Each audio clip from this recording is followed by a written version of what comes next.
Have you ever wondered how to go from a lead to an offer to purchase letter and exactly what offer would make the most sense for any property you come across? Well, in this video, I'm literally going to walk you step by step of exactly how to go from a lead to offer, evaluating the deal in full so you understand exactly my process when it comes to generating leads and then underwriting those properties to make sure you come up with the perfect offer 100% of the time. So the first thing we're going to talk about is lead generation. We're going to talk about it quickly because I want to get to the underwriting process. When it comes to lead generation, my team makes about 200,000 cold calls a month. Obviously, we've built a team. We have well over 100 brokers now in multiple states all across the country. That might not be where you're at today. The simple thing you can do is you can get a lead list from a software like Reonomy, CoStar, many different softwares out there that will support you in getting lead lists for commercial real estate. My team and I specifically use Reonomy for the large portion of our lead list that we export. We then take that lead list from Reonomy, we export it, and then we put it into a dialer called mojosells.com. And we utilize that dialing platform to allow us to call 3 numbers at the exact same time. Now you need a script book. You can literally go in the description down below for absolutely free. I have a script book for you. You literally just say exactly what's on there. It'll help you just like it's helped me and my team sell hundreds of millions of dollars worth of commercial real estate. You can do the same exact thing. All you have to do is just click start, or you can even follow the Mojo tutorial here. I have already made one for you from way long ago. You can listen to this video and get an exact idea of exactly how to set up your Mojo dialer account. Once you're here, you can start dialing and you're going to start utilizing that script book, and you can literally watch any one of my cold calling videos. I literally have hundreds on my YouTube channel here. And from watching all of these cold call videos, you can literally learn what I say, how I say it, and how I adjust when I'm getting objections. Now that you understand the process of lead generation, which is the first step, let's pretend like you just generated a lead. Now we're going to dive over to my underwriting spreadsheet.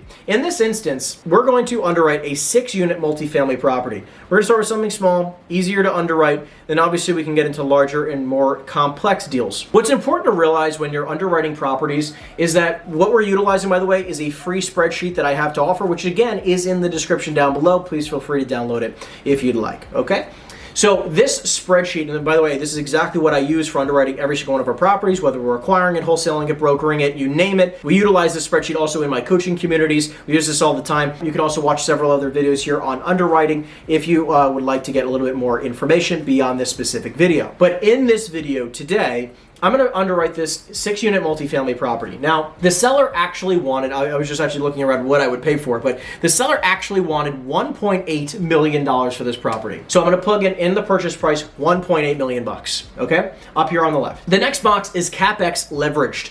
Typically what this means is that I'm going to be getting a construction loan and then I'm going to be wrapping it into the mortgage. Well, in this case, we're not doing that, so I don't need to put any money here. 9 times out of 10, or even 99 times out of 100, you're going to leave this place blank. Now, if you're getting a construction loan because you're planning on doing some type of redevelopment or restructuring the building, you could add that money here. Next is DD, legal and civil. What this box is specifically for is obviously any and all due diligence, your attorney fees, any civil fees. So you're going to be putting something in the ballpark, and just for really quick numbers, I would typically like to say you're going to probably put something like 1% of purchase minimum. We're right now at 1.8, obviously adjusting it because I would probably never pay 1.8, but you're going to see why. But in this instance, I'm putting roughly 15 grand. I could probably even get away with maybe 10,000 bucks here. You can put somewhere between 0.5%, maybe 1%, but again, I want you to think about it. You have to do all, property inspections, and this property would probably cost, a few thousand bucks for a property inspection. My attorney cost is going to be $5 grand. Any other title costs or anything else that I'm going to pay for, I'm going to be paying at least 10,000, maybe 15,000 bucks, right? In this instance, we can even leave it at 15 grand. Okay, so I'm going to be a little bit overzealous a little bit. My closing costs. This is for a mortgage specifically, right? Like, how much money am I going to pay in fees when getting my mortgage? It's probably not going to be 50 grand. Let's just say in this instance, it's probably going to be around maybe 30,000 bucks if I paid 1.8 million. Again, these are really quick, rough ballparks. Again, talk to a lender. You can get a quick gauge. You don't need to spend too much time on it.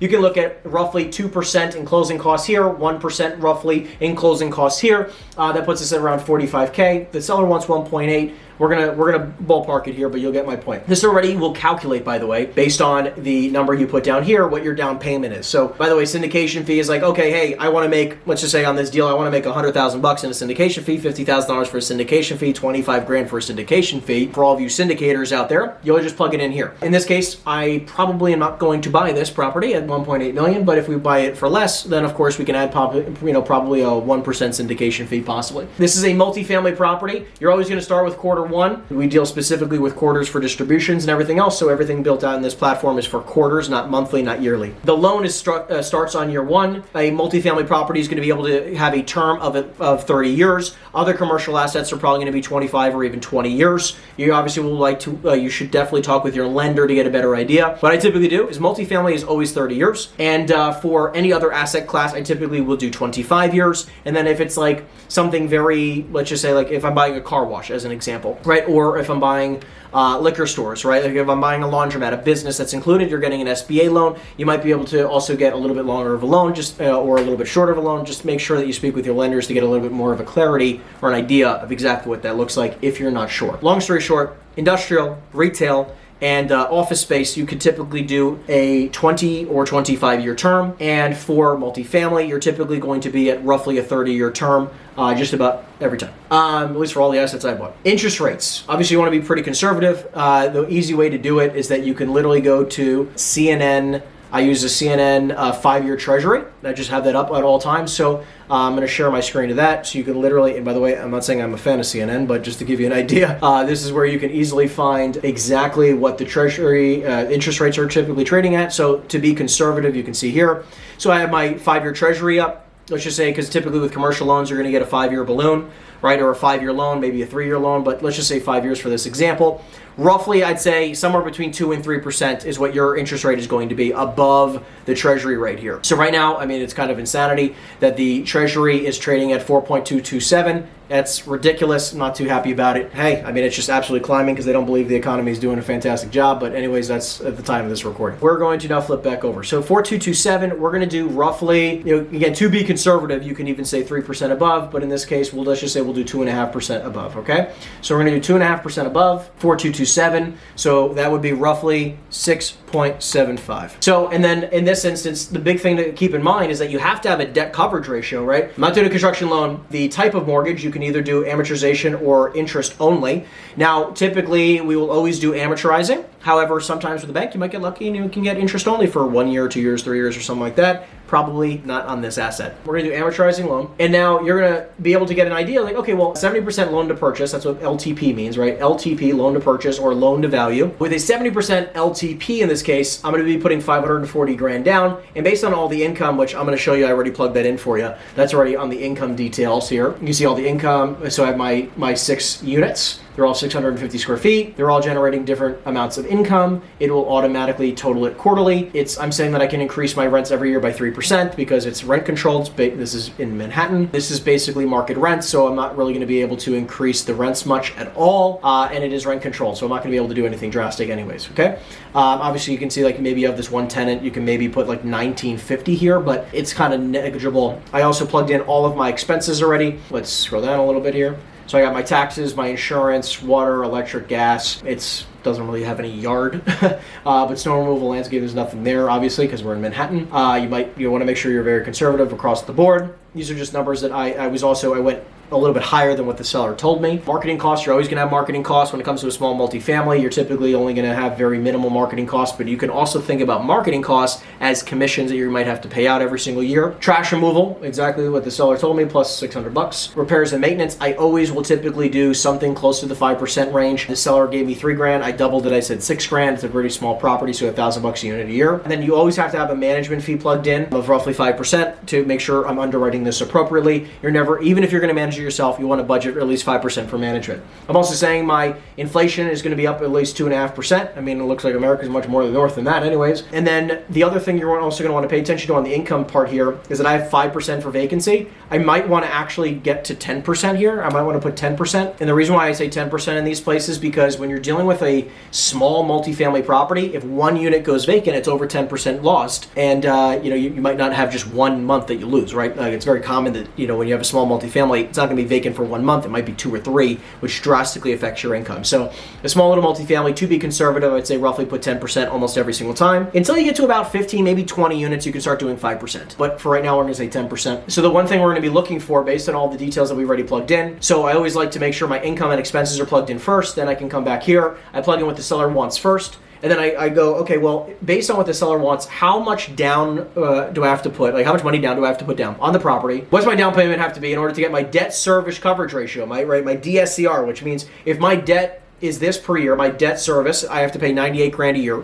If this is my debt service, how much money do I have to put down where this number now becomes 1.3, okay? Because you have to be above 1.25 for multifamily and above 1.3 for industrial and retail, and typically above 1.5 right now for office. I'm gonna have to change this number. Let's just say we go down to 60%. Let's see what we come to. 1.14, we're still not there yet. Let's go down to 50, it's probably 55. But I'm just gonna say 1.3, there you go.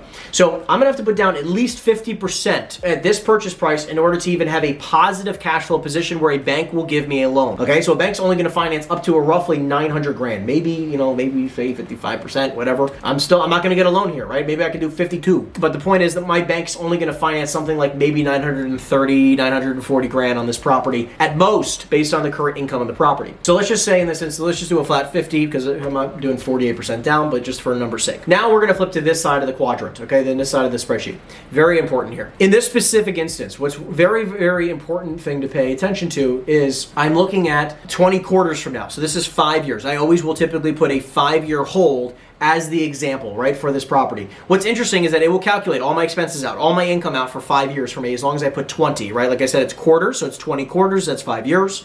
You just literally divide it by 4 quarters, that's 1 year, right? So 20 divided by 4 quarters, right, is 5 years. Then I'm going to say it's going to sell for a 6% cap rate. I actually don't believe that. I think it's probably going to be something like maybe a 7 if I'm lucky. And it's saying that in the future, my future value of this asset in 5 years, with my income growing and the expenses slightly growing behind it, okay, it's going to be worth in 5 years at a 7% cap rate, 1.37 million bucks. And the seller wants 1.8 today. Well, you can clearly see that doesn't make any sense. And if it doesn't make sense, it doesn't make dollars, okay? So in this instance, I'm already thinking we're way far off. Now, if we continue to scroll down, minus my 4% estimations of closing costs, I'm a broker, I'm gonna pay less closing costs. If you're not a broker, I'd probably put maybe 5% just to be safe. I'm gonna walk away with $471,000 if I put down $945. So I'm going to lose money. My cash on cash return is negative 41% over the 5 years, or negative 8% per year. Very stupid investment, as you can see. It's showing my net profit is negative 408,000 bucks. My internal rate of return for my investors, which I have here set up where my preferred return to investors is 8%. It's a limited partner split of 70-30. You can change this. You could do 0. It doesn't matter. If you're just looking for yourself, you could just say the deal return. So you don't have to touch anything, but you can just put deal returns. So I'm gonna actually put 50 grand for expenses for renovations and other things, but we could leave it. We could not put it in. If this property hypothetically needed renovations, we can put that in the raise B function, which means that I need to have extra money laying around to make sure that I can cover any renovations or anything like that. This is saying that the bank account needs to be at $50,000 in order to make any distributions. By the way, you can lower or higher that number, but this is the number overall you want to be looking at. The deal returns, this specific number, as well as what if you're taking on investors, this is going to be their return on investment. So right now, this is a horribly negative deal. I'm buying it at a 4.5 cap, which is just absolutely stupid. My day one cash flow with 50% down is only 1.4%.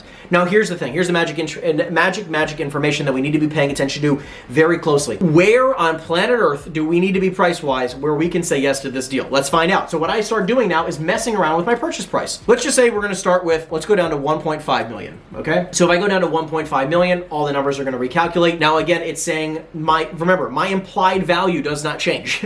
This number is not going to change. The only way that I can change this implied value is if I lower the time frame. So if I go to 16 quarters or 4 years, that will obviously lower it a little bit. But if I go to my cap rate and I say 6.5% cap rate in 4 years, I'm going to make it go up a little bit, okay? Now, the other ways that I can affect this is obviously the income needs to go up. The income's not going to change much. We already talked about this. Like in this instance, they're at top rent. There's nothing I can do. There's not really a value add component. Still, at what price can we make sense of purchasing this property for? Because my returns are now basically even. I would basically break even over the course of 4 years, which is crazy. And my debt service coverage ratio allows me to actually get a little bit lower of a loan, but my returns actually go down by putting down less money.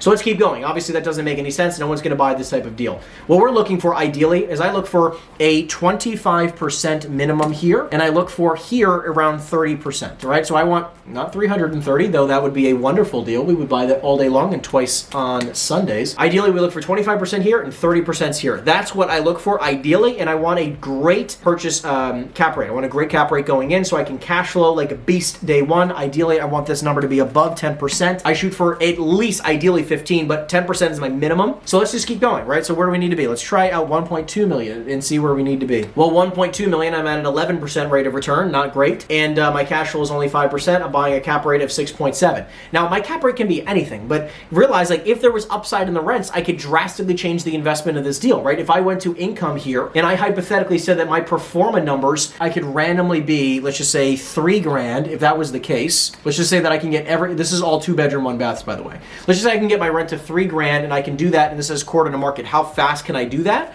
So what we're gonna do here is let's just say in something between year 1 and year 2 that I can do that with every single one of units. Watch what happens to the quality of this deal. All of a sudden, this deal drastically changes in income, and now this all of a sudden becomes a wonderful deal at 1.2 million. Matter of fact, we can pay more for it. We might be able to even pay 1.5 million for it, right? And still be at decent returns. I mean, my cash on cash day one's not great. My cap rate's day one not great, but overall in the future, I have a decent return on investment to my investors. You know, the cash on cash returns 28%. Overall, it's not a bad deal. Let's just, for this example, I'm not going to say my income can be up that high, but this is just to give you some reference. There are obviously some ways that you can influence the future value of an asset. So I'm just going to get rid of this, right? Because this would obviously be a better value add deal if we were able to do so, right? If we were able to increase the value or increase the rents, but in this case, we can't do that. Where do we need to be, right? So we're going to keep playing around with this purchase price, and this is what I try to do in my head very quickly. I try to calculate these types of numbers to try to get a gauge, right? 800 grand. I had this number up originally because this is kind of where I had an idea of kind of being on this property. Remember, this is a 6-unit multifamily in New York. Obviously, the number that he wants doesn't make any sense, but we can make sense of it if, hypothetically, now look, this is only a 4-year hold. Now,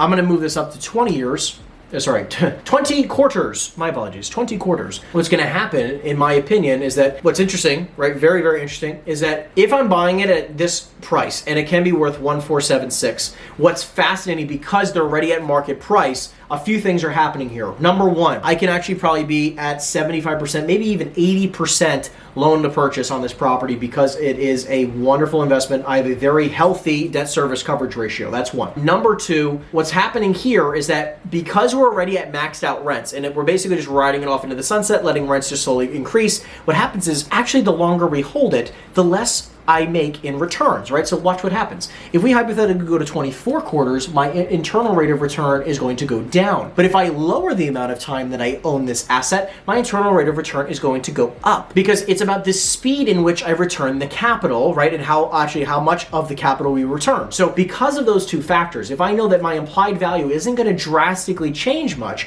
watch what happens when I drop this down to 8 quarters. All of a sudden, my internal rate of return is 63% to investors, 82% overall. I mean, home run deal if we've ever seen one. This is why I believe that you also need to be a dynamic investor or realtor when you analyze every deal, because this actually might be a wonderful wholesale deal if we were able to lock it up for 800 grand. Now, I'm not saying this is always going to take 800 grand. That's not what I'm saying. But if they were to, this actually might be a deal that I would make sense of either doing one of two things: buying it with a hard money loan and then refinancing it in a matter of 6 or 12 months. Because hypothetically, we got a hard money loan. Let's just say we paid 12%.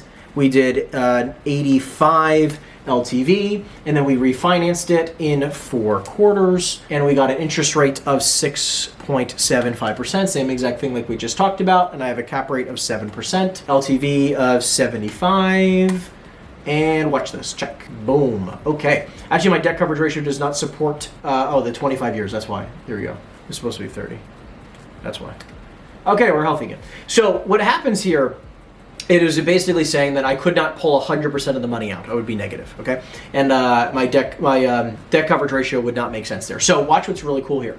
What happens is that I could buy this property with a hard money loan, 12% interest, 85% loan to purchase, so I only put down 15%, so you can see everything's very low. I'm just leaving my closing costs here. You can go lower, but just for the example here, I'm not going to do that.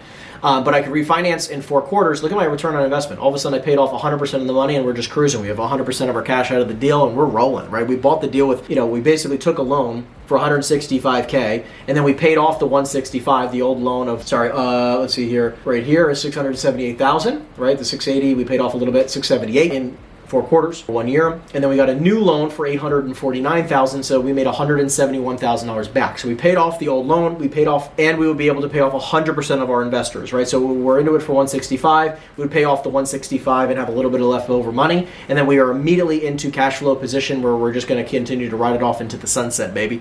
Okay? Now, what's important here is obviously we're not going to sell it that quickly, right? So we're going to do 20 quarters again. But the one thing you'll have to keep in mind is that we're going to lose money for a little bit, right? We're going to have a very unhealthy situation for 12 months that we're going to have to carry, which I'm not thrilled about. But again, it's an interesting way that we can kind of make this work overall. Very high internal rate of return. You get my point. We're going to go back to 6.75%, not 65. Holy cow, that would be insane interest. 75. We are going to not refinance. And we're going to take a look at, let's just do 12 quarters again. So overall, I'm loving this as a deal to bring to an investor. And now the cool thing is that I can probably take this. What I want to do now is figure out the difference here, right? Because now I have an investor. I know that my $800,000 number is a home run. I'll probably offer 800 right off the bat, see what he says. Let's just say we can even get this deal for 800 for a quick moment, and then we'll talk about if we can't. In this instance, let's say we can get it for 800. I'll then go to let's just say what $1 million looks like. And well, my actually this deal could make a lot of sense for $1 million for somebody else. So I could wholesale it easily for probably $1 million, maybe even 1.2 million. What does 1.2 million look like? Okay, not spectacular, but we could probably maybe then get 1.1.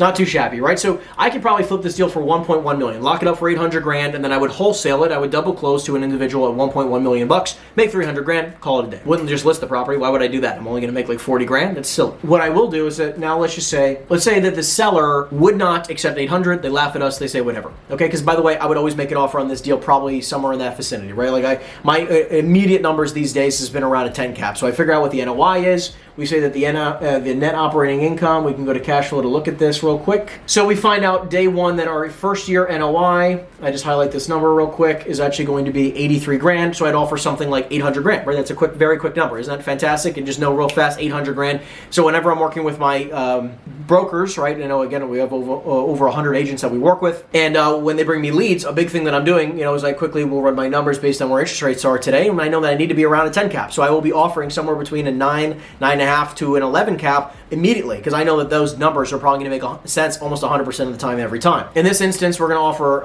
800 grand. Let's say he counters and says the best I'll do is 1.6. He's like, oh look, I don't need to sell it. You're like, you don't make any sense. 800 grand. Do you even know my property? They say the whole thing, or you don't even know what you're talking about. The whole 9 yards. Well, look. Then we have to adjust. What we're going to do here is you go to 1.6 million bucks. We go 1.6 million. We have to drop down our loan to purchase to probably 60%. Debt coverage ratio barely makes sense here. We're going to have a 1.25% per year cash on cash return, just terrible. Cap rate's 5.1. Just nothing here is penciling at all. My internal rate of return is negative. Nobody's happy about this deal. Let's just be honest. Like you can even, like the future value here is 1.38 million. Doesn't make any sense. You literally can take this to him and you could take this sheet and you could bring it to your client and try to work through it. If you want to go present it to try to get a listing, sure. But these are the types of deals that I am very clear with my team. Stop trying to support the seller. If they do not need to sell, which they will say a lot of the time, right? We've heard this 100 times. Well, look, I don't need to sell it. It's 1.6 million, or stop calling me. Okay, fine, no problem. Listen, I'm going to leave this offer for you, $1 million, right? Whatever it is, whatever you think you could sell it for, I go a little bit less, right? Here's $1 million offer. I know I could sell it for 1.1, but I'll say here's a letter of intent from us at $1 million or 1.1 million. When you're ready to sell it for a fair and reasonable price, we're always here for it.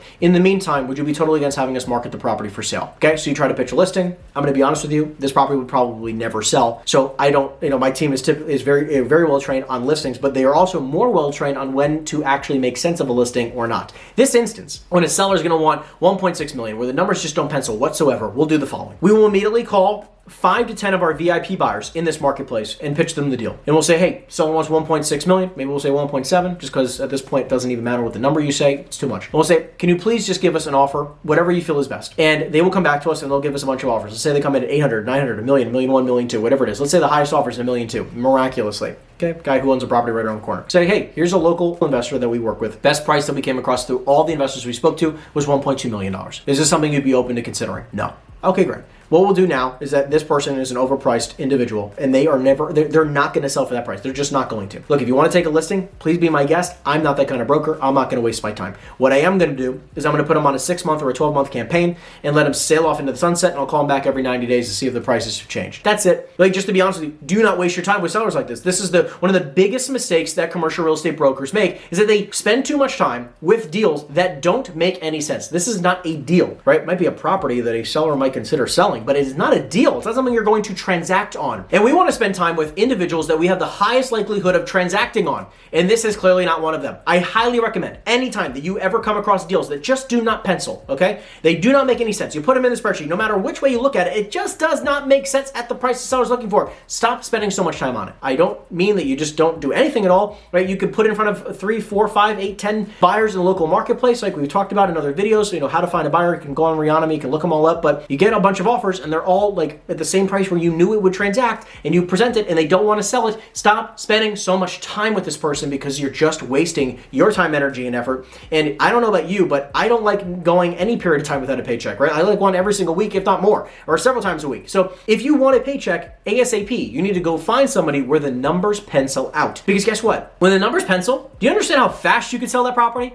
I mean, wow. I mean, that property's gone in a blink of an eye. I mean, like, that's how fast the property can go when the property is priced right. In this instance, we're giving you an example of exactly what to do when somebody is just not that interested in selling their property. What I highly recommend is that when you find these types of assets, leave them alone, totally fine, and go find somebody who's more motivated. Because remember, we're not about convincing people to sell. We're in the business of supporting people when a transaction occurs. Okay, when someone wants to transact. When there's a transaction that occurs, we support them. Okay, when someone likes to transact, would like to transact, wants to, needs to transact, that's when we take place. Whether you're an investor, wholesaler, or a broker, that's when we occur, right? We don't just force people to sell. That's not how it works. So they don't want to sell, they don't have to sell. But when someone's prepared to sell and someone's prepared to buy, that's when we step in, and that's how we can make some money. Hope you guys enjoyed the video. If you have any specific questions, make sure you drop it in the comment section down below. And of course, if you need any more support, please feel free to reach out to my team. And last but not least, if you come across any wonderful investment deals across the country, you can do 2 things. Number 1, you can join us each and every single week, Wednesdays at 6 p.m. Eastern Standard Time for Henry